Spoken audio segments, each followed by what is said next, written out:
Leviticus chapters 17 through 18. The Lord spoke to Moses, "Speak to Aaron, his sons, and all the Israelites, and tell them, this is what the Lord has commanded. Anyone from the house of Israel who slaughters an ox, sheep, or goat in the camp, or slaughters it outside the camp instead of bringing it to the entrance to the tent of meeting, to present it as an offering to the Lord before his tabernacle, that person will be considered guilty. He has shed blood and is to be cut off from his people. This is so the Israelites will bring to the Lord the sacrifices they have been offering in the open country. They are to bring them to the priests at the entrance to the tent of meeting and offer them as fellowship sacrifices to the Lord. The priest will then splatter the blood on the Lord's altar at the entrance to the tent of meeting and burn the fat as a pleasing aroma to the Lord. They must no longer offer their sacrifices to the goat demons that they have prostituted themselves with. This will be a permanent statute for them throughout their generations. Say to them, anyone from the house of Israel or from the aliens who reside among them who offers a burnt offering or a sacrifice, but does not bring it to the entrance to the tent of meeting to sacrifice it to the Lord, that person is to be cut off from his people. Anyone from the house of Israel or from the aliens who reside among them who eats any blood, I will turn against that person who eats blood and cut him off from his people. For the life of a creature is in the blood, and I have appointed it to you to make atonement on the altar for your lives, since it is the life blood that makes atonement. Therefore I say to the Israelites, none of you and no alien who resides among you may eat blood. Any Israelite or alien residing among them who hunts down a wild animal or bird that may be eaten must drain its blood and cover it with dirt, since the life of every creature is in its blood. I have told the Israelites, you are not to eat the blood of any creature, because the life of every creature is in its blood. Whoever eats it must be cut off. Every person, whether the native or the resident alien, who eats an animal that died a natural death or was mauled by wild beasts, is to wash his clothes and bathe with water, and he will remain unclean until evening.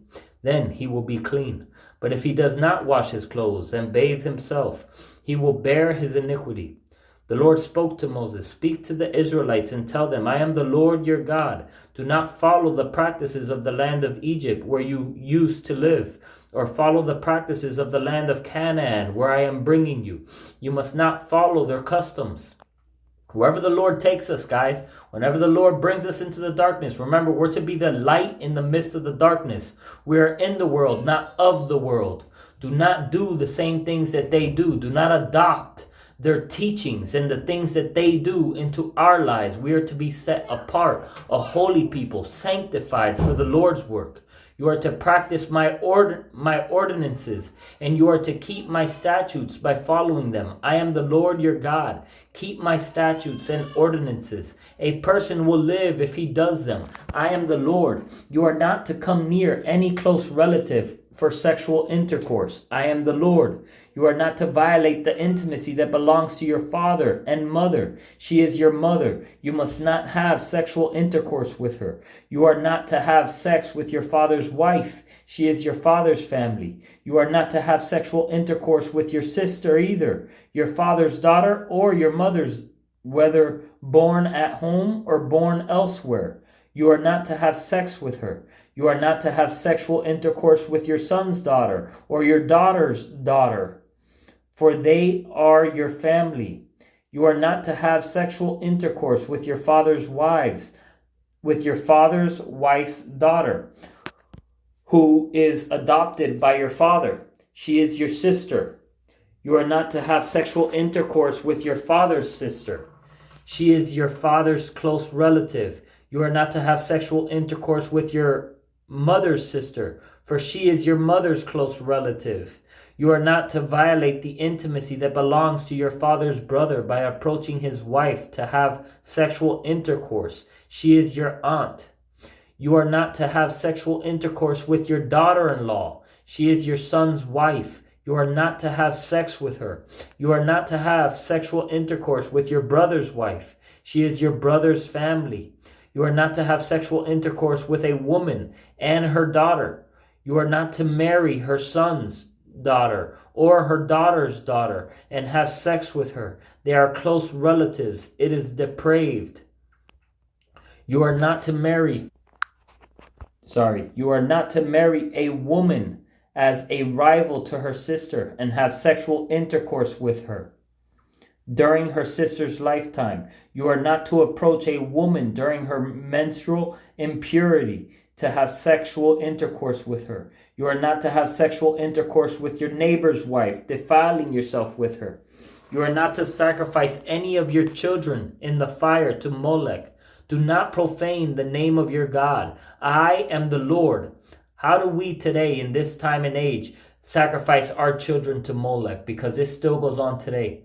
Allowing your kids to grow up with the same depraved mind of the nation that they are growing up in, to practice the same things that those kids are practicing instead of raising your kids in the way of the Lord. This is giving your kids over to Molech and offering them in the fire to Molech.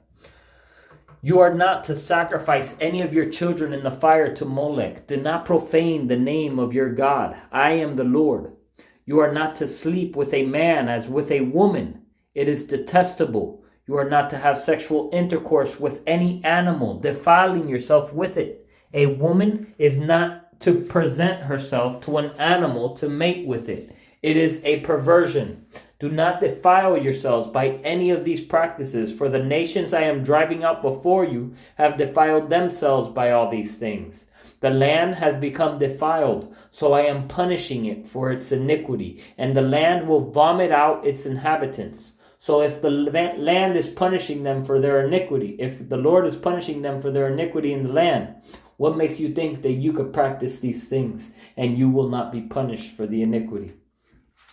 But you are to keep my statutes and ordinances. You must not commit any of these detestable acts, not the native or the alien who resides among you. For the people who were in the land prior to you have committed all these detestable acts, and the land has become defiled. If you defile the land, it will vomit you out, as it has vomited out the nations that were before you. Any person who does any of these detestable practices is to be cut off from his people. You must keep my instruction to not do any of the detestable customs that were practiced before you, so that you do not defile yourselves by them. I am the Lord your God.